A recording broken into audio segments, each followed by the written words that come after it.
Os mistérios. Guerra na Ucrânia. Guerra de atrito. O que é guerra de atrito?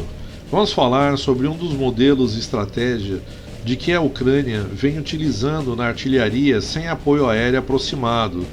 Apoio aéreo aproximado são aviões e helicópteros que voam pelas proximidades, ajudando o exército a avançar a artilharia. E por que sem apoio aéreo aproximado? Visto que no campo de batalha entre a Rússia e a Ucrânia existem vários mísseis antiaéreos terra-ar, torna-se um cenário muito complexo de alta destruição para aviões e helicópteros. Como um avião é um alvo estratégico de alto custo e de difícil reposição, não é viável nesse cenário se utilizar aviões. É um risco muito alto de perdê-los e depois você não consegue repô-los, deixando assim os aviões para um uso num cenário mais estratégico e não numa guerra intensa de tantos mísseis antiaéreos. Como a artilharia russa de maior precisão, que são os tanques de guerra de artilharia obuses 2S-19, visto aqui nesta imagem, possuem um raio de engajamento do alvo, ou seja, um ranger de ação de no máximo 20 km para atingir um alvo inimigo. Os ucranianos, ao invés de partir com tudo para cima do inimigo, o que infligiria uma perda de equipamento e pessoal de difícil reposição, visto que os recursos deles são limitados, ao contrário da Rússia, que tem excesso de material em estoque, precisam usar os seus meios de forma mais estratégica e otimizada e inteligente possível. Aqui apresentamos para vocês o porquê eles estão ganhando a guerra neste momento e têm grandes chances de ganharem da Rússia, ao menos que a Rússia apele para armas nucleares, que seria o início da Terceira Guerra Mundial.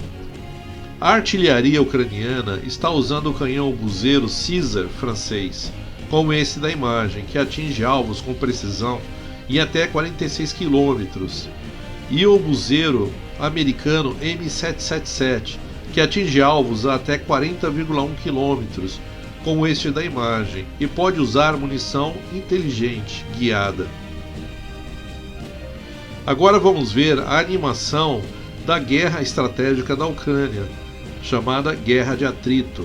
A tropa da Ucrânia, neste exemplo, está a aproximadamente 90 km de distância do exército russo, e o drone Puma de reconhecimento identifica o inimigo russo. Neste momento, envia alguns drones kamikazes, o Switchblade 600, que pode chegar até 90 km. Opa, mas tem um problema, o rádio base só fala até 40 km com os drones, que são essas setas em branco. Não há problema, na verdade, porque esses drones, eles conversam entre eles em enxames e são autônomos, e também podem conversar com o drone de reconhecimento. Ou seja, eles ficam independentes da base do operador. Mesmo o drone não tendo acesso ao rádio de base, ele sozinho consegue se encaminhar ao alvo com precisão. E o exército russo vai ficando cada vez mais fraco, sendo atingido no seu fronte.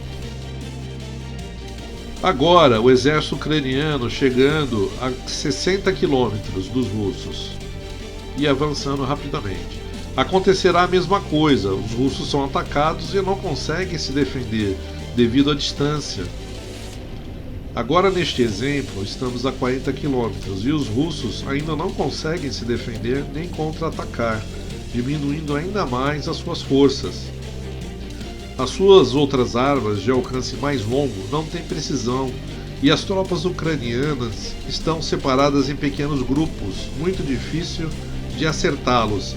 A única alternativa seria usar o tanque obuseiro 2S-19, mas ele só tem alcance efetivo até 20 km. E a 40 km os russos já estão vulneráveis à artilharia tanto do M777 como também pelo Caesar francês. A seguir é o mesmo exemplo, só que além de atacar o fronte, também já se ataca a retaguarda em profundidade de até 90 km dos russos. E os russos ainda sem possibilidade de defesa e contra-ataque, enfraquecendo ainda mais o seu batalhão, devido ao ataque dos drones kamikazes, que atacam sem parar além do fronte, aos alvos preferenciais em profundidade.